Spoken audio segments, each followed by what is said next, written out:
it's almost an art form. Turning off that left brain, turning off the ego, and moving to the part of us that artists and musicians create. I was always creative, but not in the way that I've learned to be. And it's just turning off the ability to analyze and to judge and to just be able to accept and make yourself vulnerable. And that's been a process of my learning, even after certification.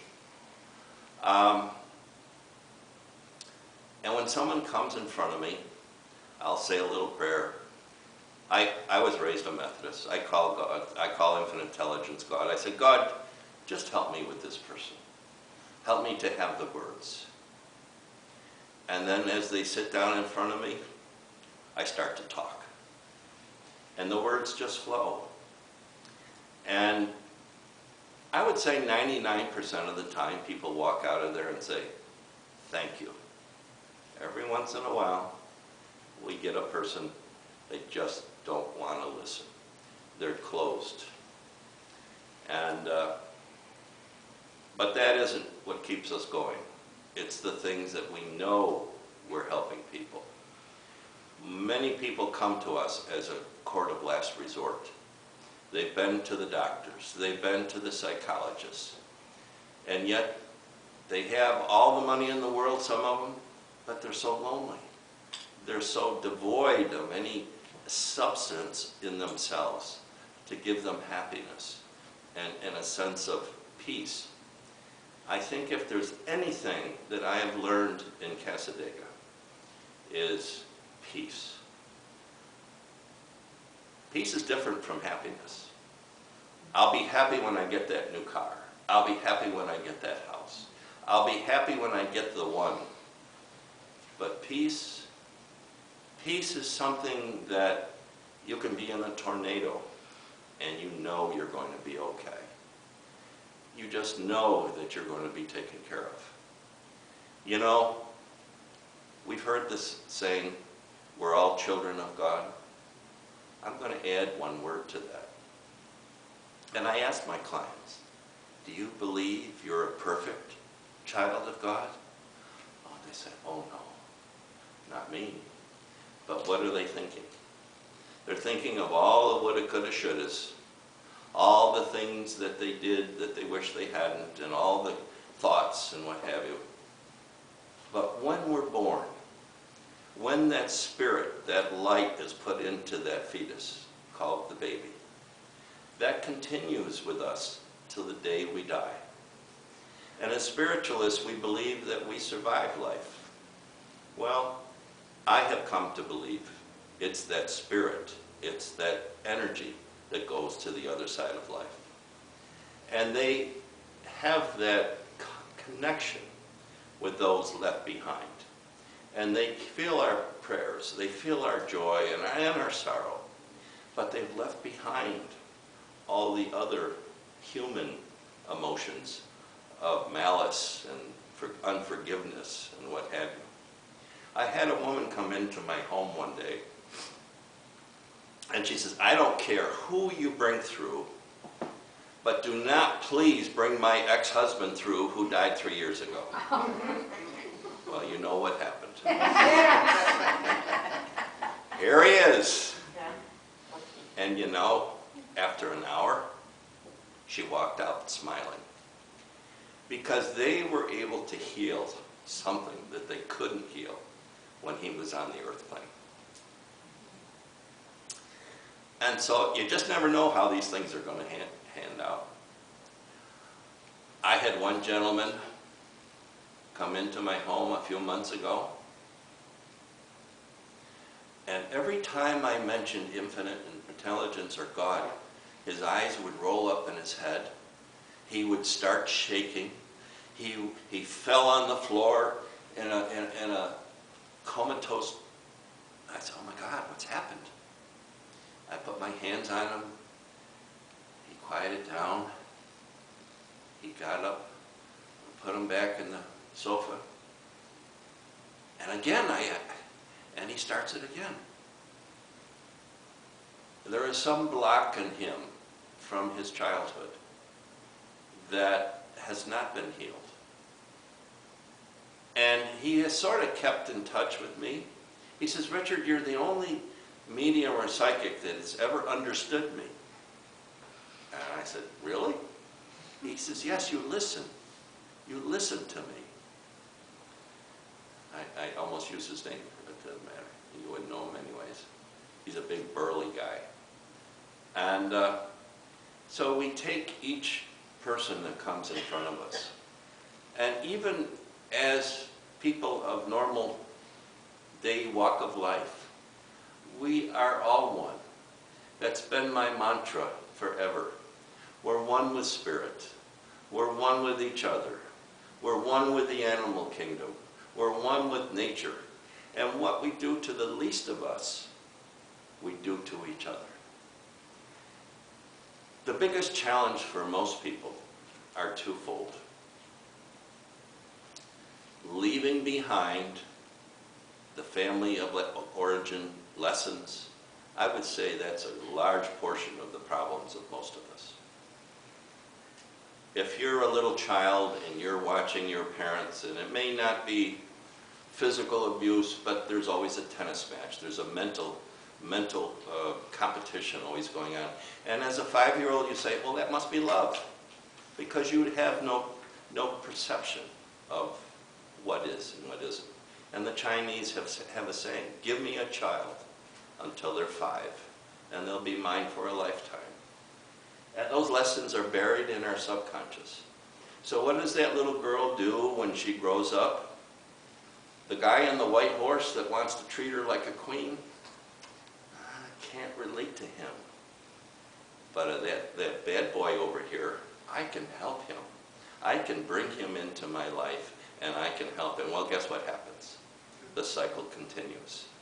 And it will continue as long as she makes those choices, until the pain gets to the point where she says, no more, and goes 180 degrees. And that's probably when they arrive at Casadega. But we have two choices when we get up in the morning. We can live in all the woulda, coulda, shouldas, or we can live in the light that Spirit created us for. And we teach natural law, which is part of spiritualism, but we teach and know about 150 of them in Casadega. I was privileged to have a teacher named Eloise Page, and Eloise taught in Casadega for 56 years, and she died in 2008 at the age of 96. Eloise was a devotee of Yogananda Paranaja. She and her husband came from California in 1948, and his name was E.B., and E.B. was going to be the pastor of Kobe Temple.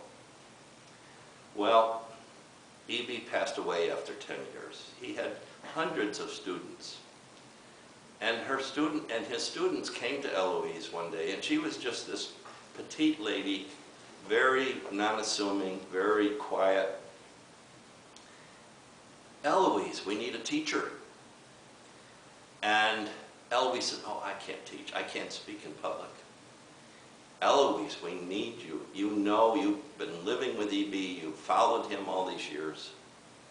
Well, to make a long story short, she used to have her classes on Friday nights. And I said, oh, Friday nights, that's my day out. Night out, but I started going. She started talking and never stopped for 56 years.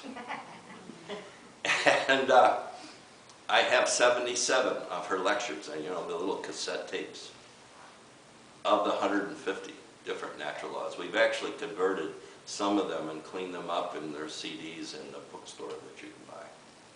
And Marilyn Autry was one of her students, whom I know is familiar with this church.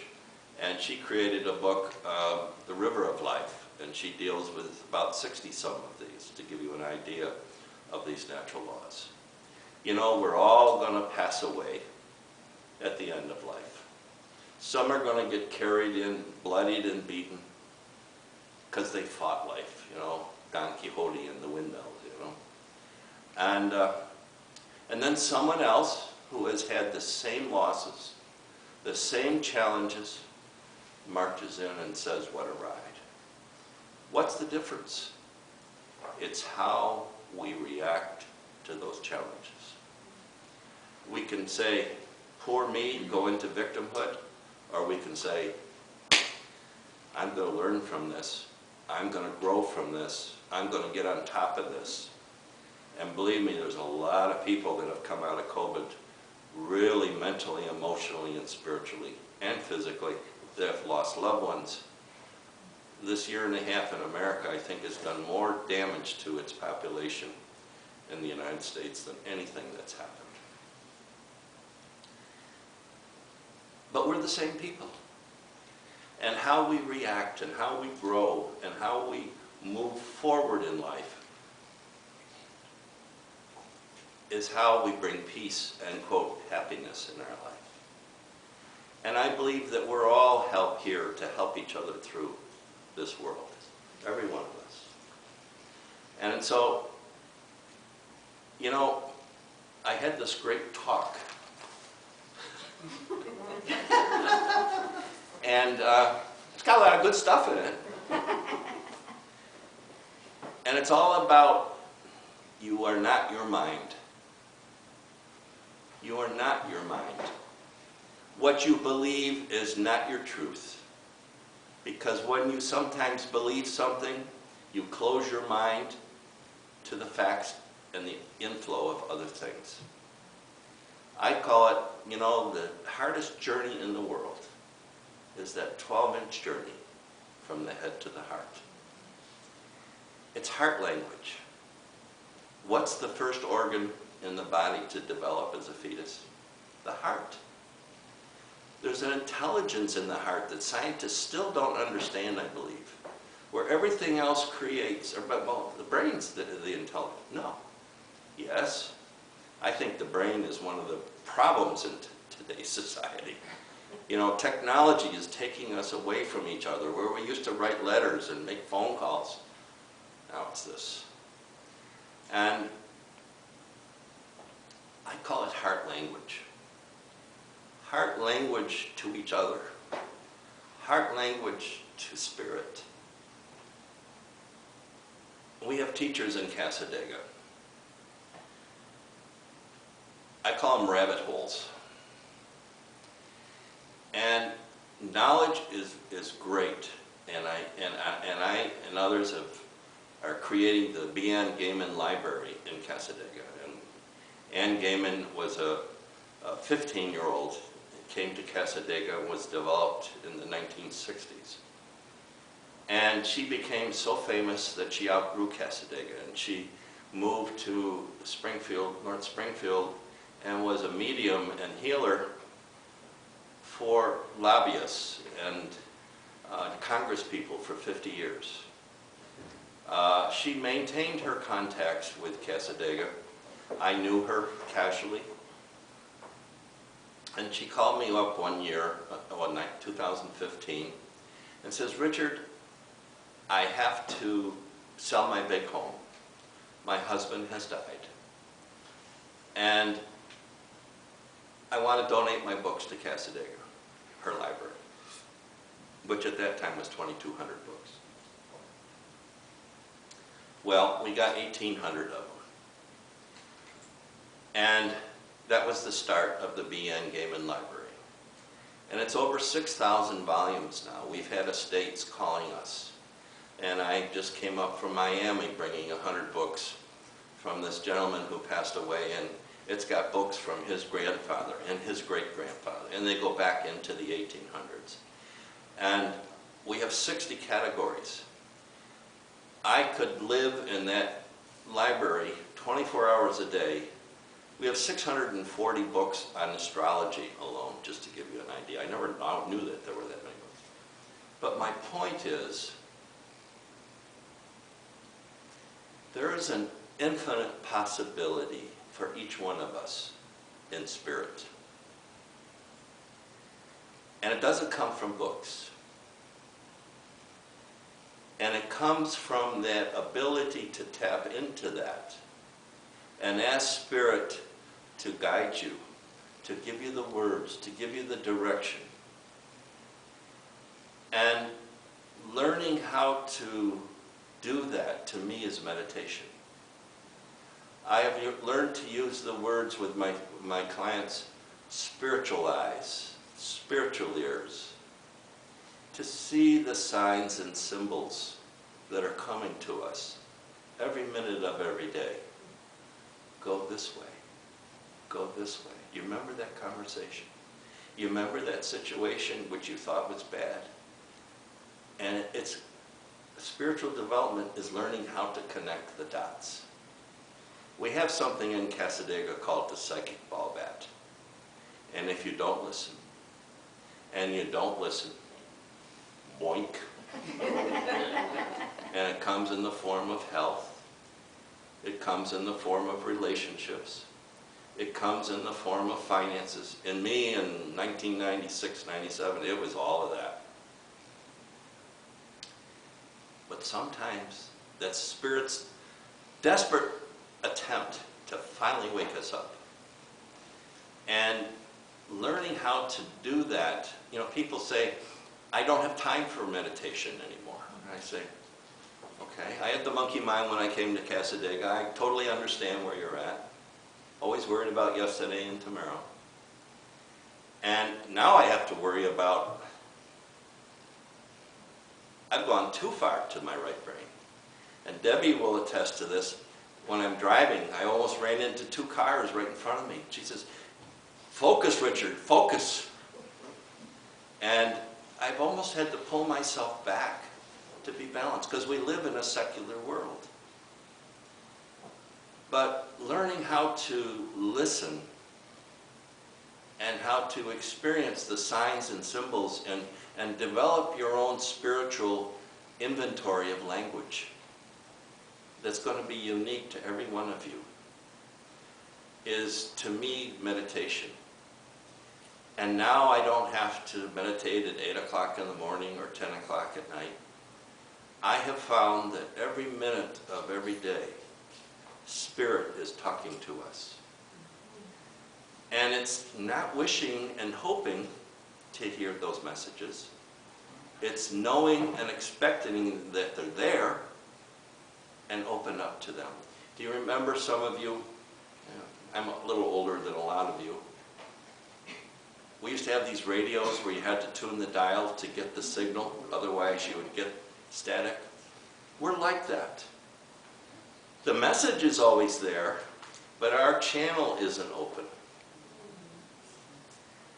And now I can walk up the street and all of a sudden get a aha moment, and not even asking for it, it just comes. Or I'll be driving in my car, eyes open hopefully. You're in that cocoon of the car, radio off, nobody's sitting next to you. I've had some aha moments then. Or when you're awakening in the morning, you know, our conscious mind goes to sleep, but our subconscious is always there. It's the repository of everything that's ever happened to us. Edgar Cayce was referencing that as the Akashic Records. I call it the infinite potential that we all have in the spirit world. And it's not just to sleeping prophets, it's there for every one of us. And that, to me, is the growth of our spiritual development. Because I have found that each one of us comes down like a piece of God's plan.